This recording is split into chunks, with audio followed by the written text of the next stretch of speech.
কি গো, পুজো সবার কেমন কাটলো শুনি? আমার কিন্তু বেশ মোটামুটি ভালোই কেটেছে। তো চলে এলাম তোমাদের জন্য শেষ পুজো পরিক্রমার ব্লগ নিয়ে, মানে দশমী স্পেশাল ব্লগ নিয়ে।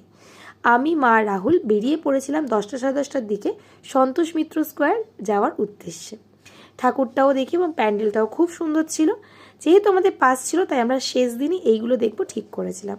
তারপর চেতলা অগ্রণী এবং সুরতি সঙ্গ দেখি। চেতলা অগ্রণীটা আমার ভীষণ ভালো লাগে।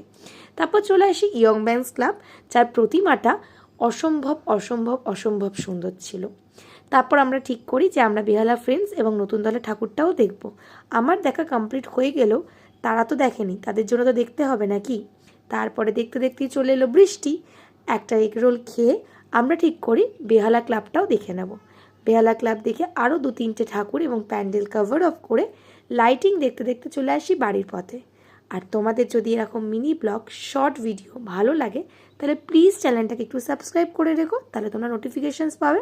আর পারলে লাইক কমেন্ট অ্যান্ড শেয়ার করে দিও, নিজের ফ্রেন্ডস বন্ধুবান্ধবদের কাছেও ছড়িয়ে দিও। চলো টাটা, দেখা হবে কোনো একটা ব্লগে। শুভ বিজয়।